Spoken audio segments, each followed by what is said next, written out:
Assalamualaikum warahmatullahi wabarakatuh. Ya, bertemu lagi dengan saya, Fajar Ulan Saputra. Kali ini kita masih di pembelajaran ya tentang AIJ, yaitu Administrasi Infrastruktur Jaringan. Oke, kita sekarang sudah di KD7 ya. Oke, kita akan langsung masuk ke materinya saja. Oke, di KD7 ini tentang menganalisis permasalahan routing dinamis. Ya, oke, adapun indikatornya adalah siswa mampu menganalisis konfigurasi ulang routing dinamis. Siswa mampu mengetahui troubleshooting routing berdasarkan konfigurasi ulang routing dinamis. Siswa mampu menangani konfigurasi ulang routing dinamis. Tujuannya adalah siswa dapat menganalisis konfigurasi ulang routing dinamis. Siswa dapat mengetahui troubleshooting routing berdasarkan konfigurasi ulang routing dinamis. Siswa dapat menangani konfigurasi ulang routing dinamis. Adapun bahan dan alat adalah laptop serta modul. Oke, kita langsung masuk ke materinya. Yang pertama ada routing dinamis ya. Routing protokol adalah berbeda dengan routing protokol. Routing protokol adalah komunikasi antara router-router. Routing protokol mengizinkan router-router untuk sharing informasi tentang jaringan dan koneksi antar router. Router menggunakan informasi ini untuk membangun dan memperbaiki tabel routingnya. Distance vector, sebuah distance vector protokol menginformasikan banyaknya hop ke jaringan tujuan dan arahnya di mana sebuah paket dapat mencapai jaringan tujuan. Algoritma distance vector juga dikenal sebagai algoritma Bellman-Ford. Router mampu untuk melewatkan update router ke tetangganya. Link state routing ini menggunakan teknik link state, di mana artinya tiap router akan mengumpulkan informasi tentang interface, bandwidth, round trip, dan sebagainya. Kemudian, antar router akan saling menukar informasi, nilai yang paling efisien yang akan diambil sebagai jalur dan dimasukkan ke dalam tabel routing. Dengan menggunakan algoritma, pengambilan keputusan shortest path first, ya, informasi LSA tersebut akan diatur sedemikian rupa hingga membentuk suatu jalur routing. Lalu ada protokol ini. Protokol yang menggunakan algoritma ini adalah OSPF dan OSPF. Ya. OSPF merupakan routing protokol berbasis link state, termasuk dalam interior gateway protokol, menggunakan algoritma Dijkstra's untuk menghitung path first ya, menggunakan cost sebagai routing metric. Setelah antar routing bertukar informasi, maka akan terbentuk database link state pada masing-masing router. Lalu kita masuk ke bagian B, perhitungan metrik dan administratif distance pada routing RIP. Routing RIP menggunakan hop count sebagai satuan metrik. Hop count adalah banyaknya jaringan yang akan dilewati untuk menuju suatu network tujuan. Metrik pada routing RIP sebenarnya berguna jika sebuah router memiliki beberapa jalur atau path untuk mencapai suatu network tujuan, sehingga routing RIP akan memiliki jalur atau path dengan jumlah hop atau lompatan terkecil. Sehingga path utama atau yang sering dilalui oleh paket data, sedangkan path lainnya hanya akan berfungsi sebagai cadangan jika path utama mengalami masalah atau kendala. Sedangkan pada perhitungan metrik menggunakan administrative distance, hanya base path yang akan dimasukkan ke dalam tabel routing. Sedangkan path yang memiliki metrik yang lebih besar tidak akan terlihat pada tabel routing. Untuk melihat metrik dari network tujuan dari sebuah router yang menjalankan RIP dapat menggunakan perintah sebagai berikut. Ya, ini adalah ya. Nanti akan saya perlihatkan lagi ya untuk lebih jelasnya. Oke, lalu kita masuk ke perhitungan metrik ya pada routing OSPF. Protokol routing OSPF menggunakan cost sebagai metrik. Jalur path dengan cost terendah yang akan dipilih sebagai base path untuk menuju remote network. Nilai cost ini merupakan penjumlahan total link untuk menuju remote network router MikroTik. Memberikan nilai cost default 10 pada setiap link Jika pada gambar 71 ya, nanti akan saya tampilkan, ditetapkan routing OSPF untuk menuju ke network 192.168.20/24.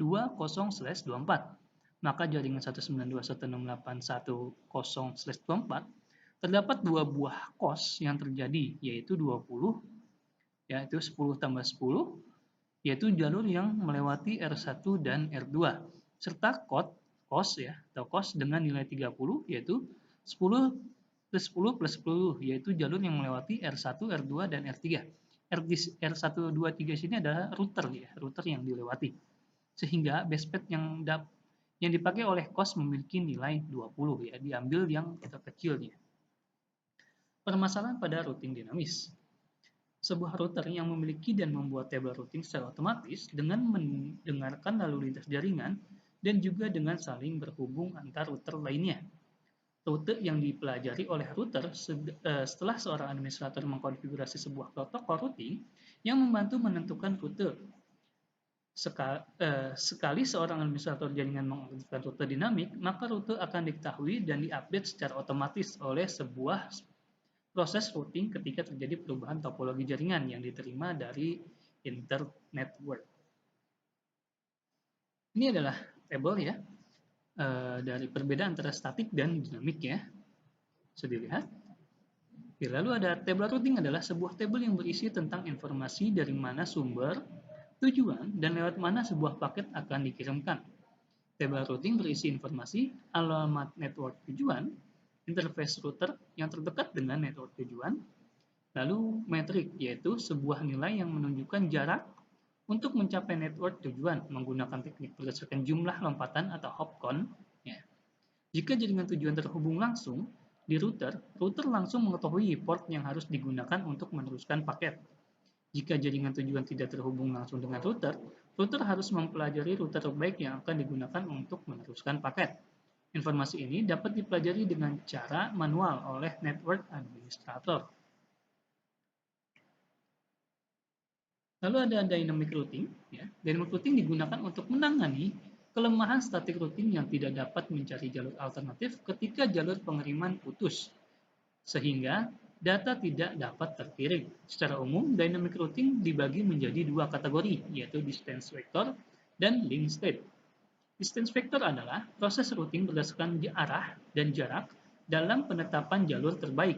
Hanya melibatkan jumlah hop count, routing ini tidak dapat menganalisis bandwidth. Distance vector mendapatkan informasi dari router yang terhubung langsung dengan jaringan router tersebut. Berdasarkan informasi tersebut, kemudian akan mengelola tabel routing. Yang tergolong di distance vector adalah RIP versi 1 dan versi 2, juga IGRP ya, atau Interior Gateway Routing Protocol.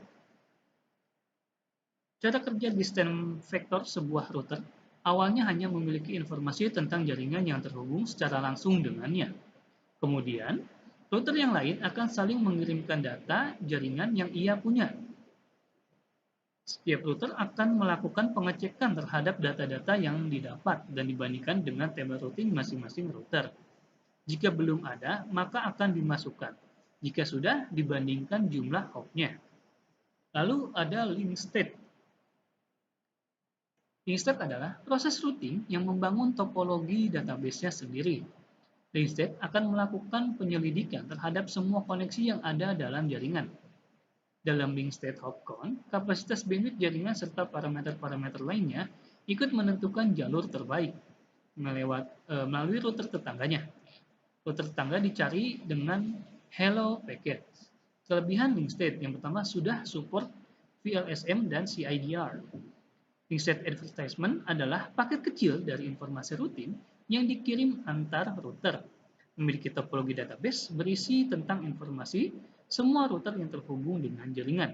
Memiliki algoritma SPF dan SPF3 untuk menentukan percabangan untuk menentukan jalur terbaiknya. Lebih tepat dalam penyatuan jaringan jika dibandingkan dengan distance vector. Cara kerja link state, router akan mengirimkan hello packet secara periodik. Setiap router akan mempelajari sebuah router tetangganya dari tabel LSA. tabel LSA terupdate, maka SPF algoritma akan mempelajari dan menghitung jumlah metrik yang dibutuhkan untuk mencapai tujuannya. Informasi ini akan digunakan untuk mengupdate routing table. Routing table akan berubah jika ada router yang mati. Karena link state menggunakan triggered update, maka tidak perlu menunggu selama waktu tertentu untuk mengupdate tabel routing. Jadi, ketika jaringan mengalami perubahan, link state akan langsung mengupdate tabel routingnya. Setiap routing akan menghitung jarak terpendek ke router yang lain dengan SPF untuk membentuk tree. Untuk mencapai router yang sama, setiap router mempunyai tree yang berbeda. Yang tergolong link state adalah OSPF. Lalu ada protokol dynamic routing. Protokol routing maksudnya adalah protokol untuk merouting ya. Routing protokol digunakan oleh router-router untuk memelihara atau mengupdate isi dari tabel routing untuk menentukan jalur atau path yang dilalui oleh sebuah paket melalui sebuah internetwork. Contoh dari routing protokol ada RIP, IGRP, EIGRP, dan OSPF. Ini sama seperti yang tadi ya, yang sudah kita pernah bahas tentang RIP, silahkan dibaca nanti kembali. Ya, juga IGRP juga sudah kita bahas. Lalu OSPF juga sudah kita bahas. Ya. Ini sama ya, seperti yang kemarin.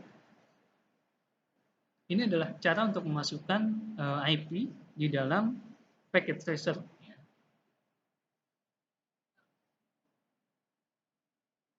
Ini adalah langkah-langkah yang harus kalian kerjakan nantinya ya. Seperti ini.